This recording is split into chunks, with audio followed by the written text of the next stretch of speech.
Hello everyone, welcome back to my channel and I hope that you're all doing very well. So in today's video, we'll be discussing part 2 of Unit 3 in which we'll discuss two films, Makbul and Throne of Blood. तो part 1 में हमने Macbeth को जो Shakespeare की लिखी गई tragedy थी उसको अच्छी तरीके से डिस्कस किया था in summary in written notes. तो अभी तक जिन्होंने पार्ट 1 नहीं देखा है तो मैंने इस वीडियो में पार्ट 1 का लिंक भी दे दिया है। अगर वो नहीं देखा तो पहले उसको देख लीजिए, उसके बाद पार्ट 2। ठीक है, तो इसमें हम डिस्कस करने वाले हैं मकबूल और थ्रोन ऑफ ब्लड। ये दोनों फिल्म है, फिल्म अडेप्टेशन ऑफ मैकबेथ। ठीक है, तो अडेप्टेशन का मतलब तो सबको पता चल गया होगा, जो कि हमने पार्ट 1 में डिस्कस किया था। तो थ्योरी ऑफ अडेप्टेशन, इसका सिंपल सा मीनिंग है कि किसी भी लिटरेचर में जो भी कहानी है या फिर कुछ भी राइटिंग्स है, सेम उसी स्टोरी को हम किसी भी फिल्म में डाल देते हैं। यानी फिल्म में भी हमेशा एक ना एक स्टोरी होती है, ठीक है, कि कभी कोई उसमें बदला ले रहा होता है तो उसमें भी एक कहानी होती है कि वो क्यों बदला ले रहा है। तो इसी तरीके से जो भी कहानी होती है, अगर उसी सेम कहानी को यानी उसी सेम राइटिंग को अगर हम किसी लिटरेचर से उठाते हैं और फिर उसी फिल्म में वो कहानी डाल देते हैं तो उसको हम क्या कहते हैं, थ्योरी ऑफ अडेप्टेशन। यानी हमने उस कहानी को, उस राइटिंग को अडेप्ट कर लिया एक फिल्म में। तो इसीलिए आज की इस वीडियो में हम मकबूल और थ्रोन ऑफ ब्लड इन दोनों फिल्म को डिस्कस करेंगे और ये दोनों फिल्म ही सिनेमैटिक अडेप्टेशन है मैकबेथ के। तो मैकबेथ की स्टोरी तो हमने पढ़ ली थी पार्ट 1 में, तो आज हम समझेंगे मकबूल और थ्रोन ऑफ ब्लड। तो सबसे पहले हम मकबूल फिल्म की तरफ चलते हैं। तो देखो, अगर हम बात करते हैं मकबूल फिल्म में कैरेक्टर्स की और मैकबेथ जो ट्रेजेडी है उसमें जो कैरेक्टर्स हैं उनके नाम क्या हैं, तो एक बार देख लेते हैं ताकि जब हम मकबूल फिल्म को डिस्कस करेंगे तो हमें याद रहे कि कौन क्या है। ठीक है, तो देखो, मकबूल फिल्म में जो मकबूल है वो मैकबेथ है, ठीक है, और इसका नाम है मियाँ मकबूल। ठीक है, पूरा नाम क्या है, मियाँ मकबूल। फिर है निम्मी, जो कि लेडी मैकबेथ का रोल प्ले करती है। लेकिन यहाँ पे थोड़ा सा डिफरेंस है कि जो मैकबेथ स्टोरी है, जो मैकबेथ ट्रेजेडी है जो कि शेक्सपियर ने लिखी थी, तो इसमें जो लेडी मैकबेथ है वो सचमुच में मैकबेथ की ही मिस्ट्रेस होती है, यानी उसी की वाइफ होती है। लेकिन इस फिल्म में देखो क्या है, थोड़ा सा चेंज कर दिया गया है। ये निम्मी जो है ये डंकन की वाइफ होती है। ठीक है, अब डंकन का रोल कौन प्ले कर रहा है मकबूल फिल्म में, जहांगीर खान, और इसको इस फिल्म में प्यार से क्या बोला गया है, अब्बा जी।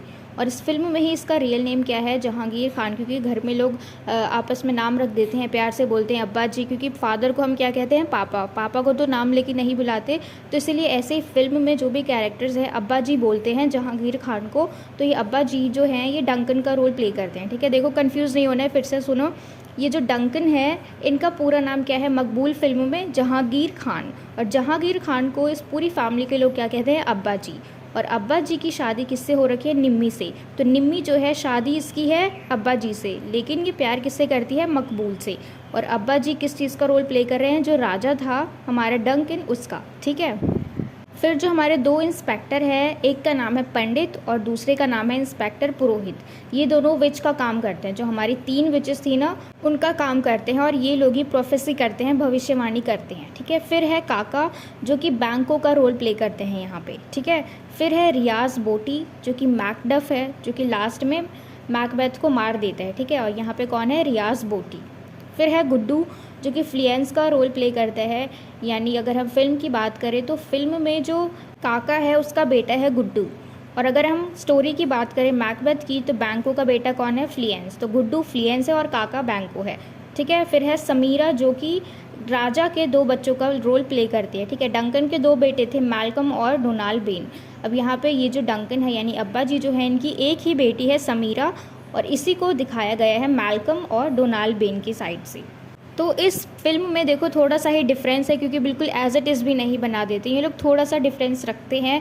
जैसे कि निम्मी है, ठीक है, निम्मी का रोल क्या है, लेडी मैकबेथ का। लेकिन अगर हम कहानी की बात करें तो लेडी मैकबेथ की रियल वाइफ होती है। ठीक है, अब यहाँ पे अगर हम फिल्म की बात करें तो वाइफ तो है ये डंकन की, यानी अब्बा जी की वाइफ है, लेकिन इसको प्यार किससे है, मकबूल से।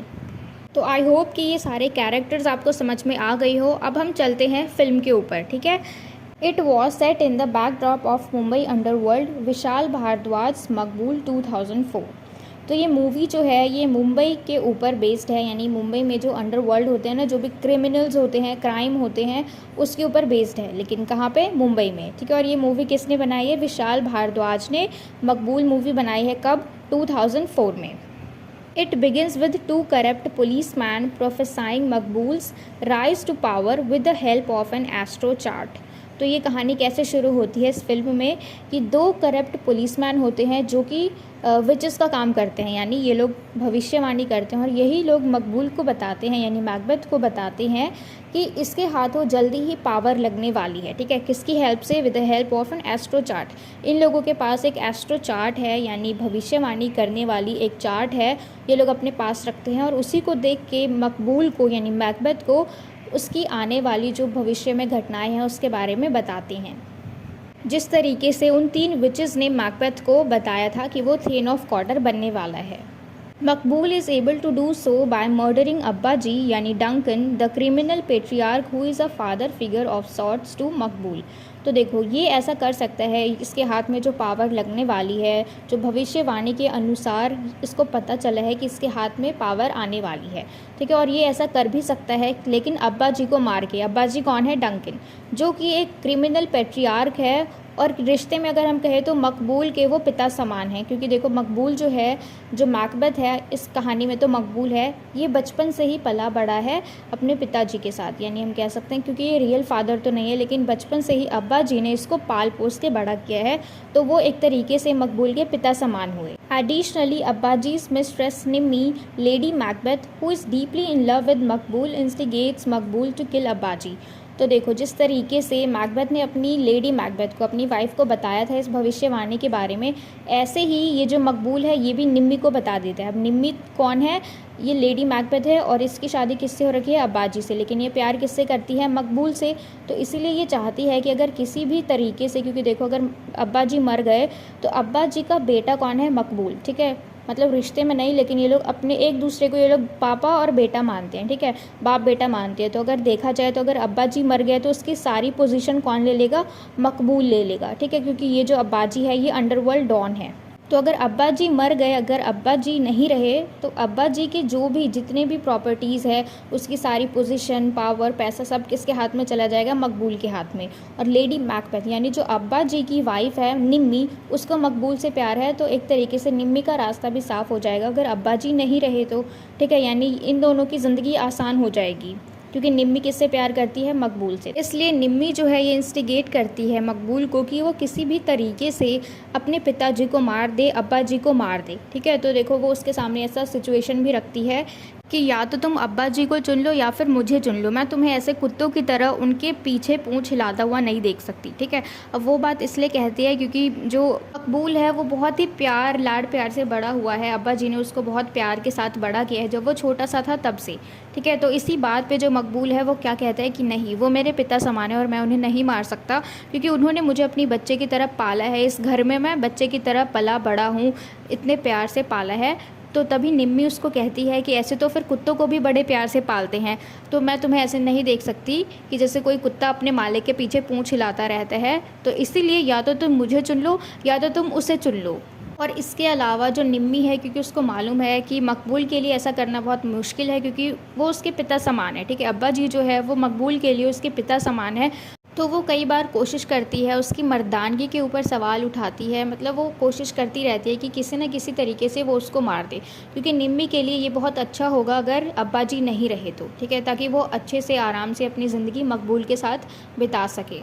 तो देखो कैसे ना कैसे करके ये मकबूल जो है अब्बा जी को मार देता है, यानी अपने पिता समान इंसान को वो मार देता है। और मारने के बाद इसको बहुत ज़्यादा रिग्रेट भी होता है, उसको हॉलिसिनेशन भी होता है कि वो वहीं पे है, उसी घर के आंगन में टहल रहे हैं। और कई बार निम्मी ने भी इसी चीज़ को एक्सपीरियंस किया है, उसे ऐसा लगता है कि अब्बा जी जो हैं उनके सारे खून उसके मुंह पर आ चुके हैं और वो बार बार, जबकि उसका फेस बिल्कुल साफ़ रहता है, तब भी जब वो मिरर में देखती है तो उसे अपने फेस पे वही ब्लड नज़र आता है कि वो अब्बा जी का ही खून है और वो अपने साफ़ चेहरे को ही साफ़ करने लग जाती है।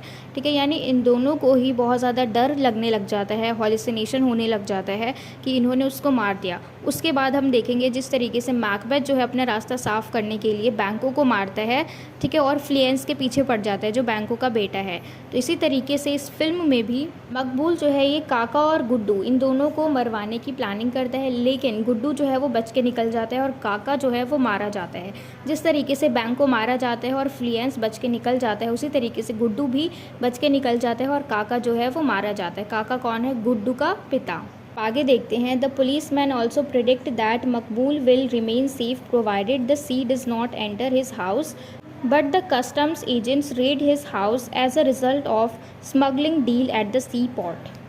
तो देखो, जिस तरीके से हमने मैकबेथ में पढ़ा था कि तीनों विचेस जो है वो क्या कहती है मैकबेथ को कि तुम तब तक सेफ़ हो जब तक तुम्हारे कासल के पास बिरनाम या बर्नम वुड ना आए। तो देखो, जिस तरीके से यहाँ पे मैकबेथ बिल्कुल रिलैक्स होके बिल्कुल चैन से बैठ जाता है कि ये तो बिल्कुल इम्पॉसिबल है कि किसी जंगल का मेरे घर पे आना, क्योंकि प्लांट्स तो वॉक करते नहीं हैं। तो इसी तरीके से यहाँ पे जो ये दोनों पुलिसमैन हैं ये दोनों प्रेडिक्ट करते हैं कि तुम तब तक सेफ़ हो जब तक कि तुम्हारे घर पे समंदर ना आ जाए, जब तक तुम्हारे घर पे दरिया ना आ जाए तब तक तुम सेफ़ हो। तो एक हिसाब से देखा जाए तो मकबूल भी सेफ़ है, क्योंकि इसके घर पे भी पानी तो आ नहीं सकता, इसके घर पे भी दरिया नहीं आ सकता, समंदर नहीं आ सकता, ठीक है। लेकिन फिर भी अगर हम बात करें तो इसके घर पे रेड पड़ जाती है। कहाँ पे? एट द सी पॉट, यानी ये ना भागने की फिराक में रहता है निम्मी को लेके समंदर के रास्ते से, ठीक है। और वहीं पे पुलिस आ जाती है। पुलिस कैसे आती है? समंदर के रास्ते ही आती है, ठीक है। कहीं ना कहीं यहाँ पे उन दोनों पुलिसमैन की बात सच हो गई कि तुम्हारे घर पे जब तक दरिया ना उठ के आ जाए तब तक तुम सेफ़ हो। लेकिन दरिया तो उठ के आ चुका है इनके घर पे, क्योंकि ये लोग है ही कहाँ पे? सी पॉट पे। तो देखो, यहाँ पे एक और डिफरेंस है इन दोनों कहानी में, मकबूल में और मैकबेथ में, कि जो लेडी मैकबेथ है यानी निम्मी जो है इस फिल्म में ये प्रेग्नेंट हो जाती है अब्बा जी के मरने के बाद, ठीक है। और वो 3 महीने प्रेग्नेंट होती है। लेकिन इस बात का कंफर्मेशन नहीं होता कि निम्मी जो है वो किसके बच्चे की माँ बनने वाली है, या वो अब्बा जी के बच्चे की माँ बन रही है या फिर मकबूल के, ये किसी को भी कंफर्म नहीं होता है। लेकिन फिर भी वो लोग उस बच्चे को रख लेते हैं। तो अब आगे देखते हैं। Instead the agents discover Nimmi lying dead.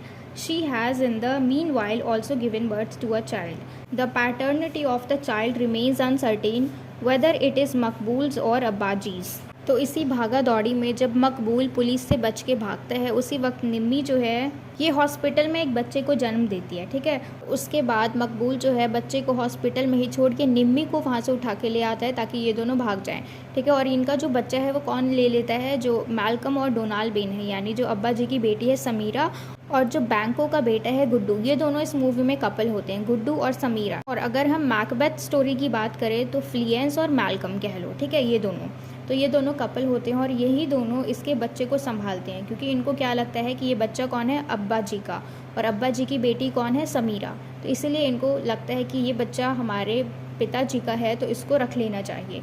तो इसलिए निम्मी और जो मकबूल है ये दोनों वहाँ से भाग जाते हैं। मकबूल उसे उठा के लाता है अपने गोद में, तभी वो कुछ टाइम तक जिंदा रहती है। उसके बाद निम्मी मर जाती है और जब पुलिस आते हैं, जो एजेंट्स आती है, वो देखती है कि निम्मी जो है वो ऐसे ही मरी पड़ी है, ठीक है। यानी उसकी जो डेड बॉडी है वो ऐसे ही पड़ी हुई है और वहाँ पर मकबूल नहीं है, वो भाग चुका है। Subsequently Maqbool is killed by another gangster named बोटी। तो ये बोटी कौन है? जो हमने पहले ही पढ़ा था, ये मैकडफ है, ठीक है। इसका पूरा नाम क्या था? रियाज बोटी। और यही मारता है किसको? मकबूल को। जिस तरीके से मैकबेथ स्टोरी में मैकडफ मारता है मैकबेथ को, इसी तरीके से यहाँ पे रियाज बोटी जो है ये मकबूल को मार देता है। With Maqbool dying in the final shot, the screen gradually turns red as the combination and noises slowly disappear into nothingness. तो देखो, जिस तरीके से आखिरी जो सीन है इस फिल्म का, उसमें क्या होता है? मकबूल जो है वो मर जाता है, ठीक है। और इसमें क्या दिखाया जाता है कि जो स्क्रीन है वो धीरे धीरे लाल होती चली जा रही है। अब इस लाल होने का क्या मतलब है कि जो भी शोर शराबा था, जो भी लड़ाई झगड़ा था, इतने सारे मर्डर्स हुए, इनकी फैमिली बर्बाद हो गई, तो ये नॉइज़ जो है वो धीरे धीरे it is disappeared into nothing. यानी इतना सब कुछ हो गया, इतने लोगों की ज़िंदगी बर्बाद हो गई, इतने लोग मर गए, इनकी फैमिली बर्बाद हो गई, और जिन्होंने इस लालच के साथ इतने सारे लोगों को मारा, यानी मैकबेथ, मकबूल और निम्मी, इन दोनों ने अब्बा जी को मार दिया। जो भी इनके रास्ते में आ रहा था इन्होंने उन सबको मार दिया, ठीक है। लेकिन लास्ट में मारने के बाद जो चीज़ इनको हासिल होती, इनको वो हासिल नहीं हुई। लास्ट में सबको मारने के बाद तो ये खुद मर गए, है ना। बाद में इनको हॉल्यूसिनेशन भी हुआ सबको मारने के बाद, पछतावा भी हुआ। उसके बाद ये लोग खुद ही मर गए किसी न किसी कारण से। तो ये जो लाइन है कि नॉइज़ जो है, noise slowly disappear into nothingness, इसका क्या मतलब है कि इस मूवी में कितना ज़्यादा शोर शराबा हुआ, कितनी ज़्यादा मार पिटाई हुई, इतने सारे लोगों का मर्डर हुआ, लेकिन इसका कुछ फ़ायदा हुआ? किसी को भी नहीं हुआ, सबको नुकसान हुआ। और जिसको उम्मीद थी कि उसको फ़ायदा होने वाला है, यानी मैकबेथ को, मकबूल को और निम्मी को, लेडी मैकबेथ और मैकबेथ को, इनको भी कुछ फ़ायदा नहीं हुआ, बल्कि कहानी के आखिर में इन दोनों की भी मृत्यु हो गई।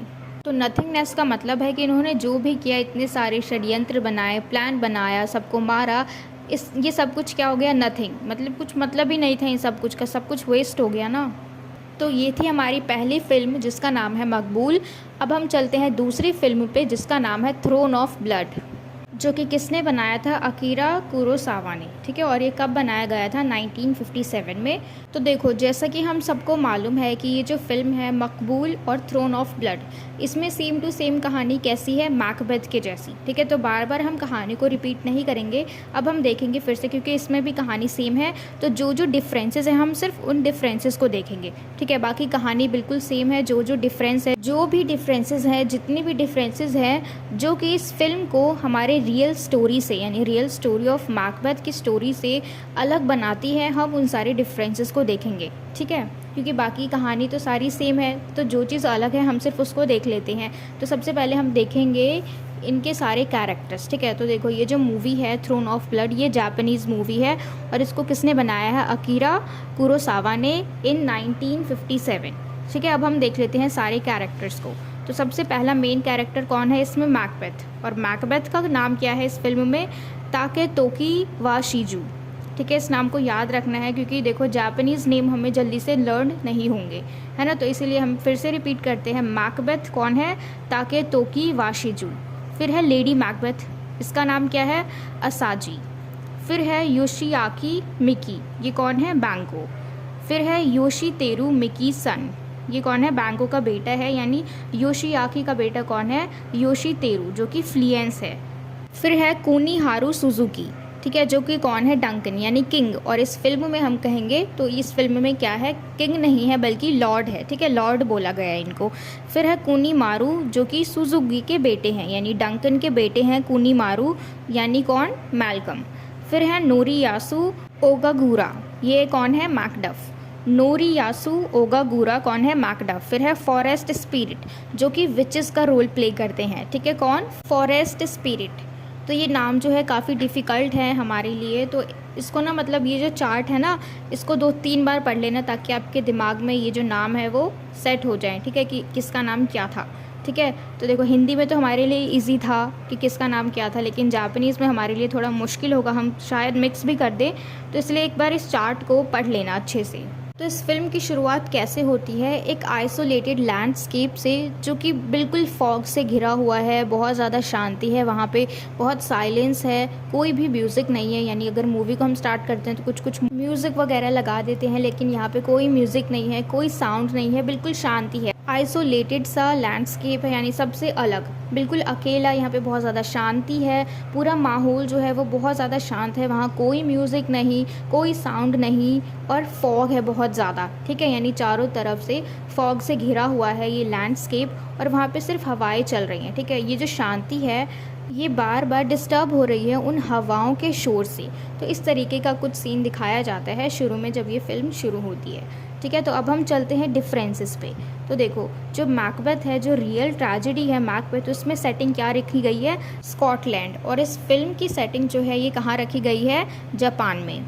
फिर हमारा दूसरा जो डिफरेंस है वो है कल्चर का डिफरेंस। मैकबेथ जो ड्रामा है उसमें ये मैकबेथ क्या होता है, स्कॉटिश सोल्जर, यानी स्कॉटिश जनरल होता है, आर्मी का कमांडर होता है। और इसी तरीके से इस फिल्म में ये जो वाशिजू है, वाशिजू कौन है, मैकबेथ, इसको क्या कहा गया है, सामुराई, ठीक है, एक तरीके से योद्धा। क्योंकि देखो कल्चर का डिफरेंस आ गया यहाँ पे, मैकबेथ जो है वो स्कॉटलैंड का था, इसीलिए वो स्कॉटिश सोल्जर था, ठीक। और वाशिजू जो है ये है जापान का, और जापान में योद्धा जो होते हैं उनको क्या कहा जाता है, सामुराई।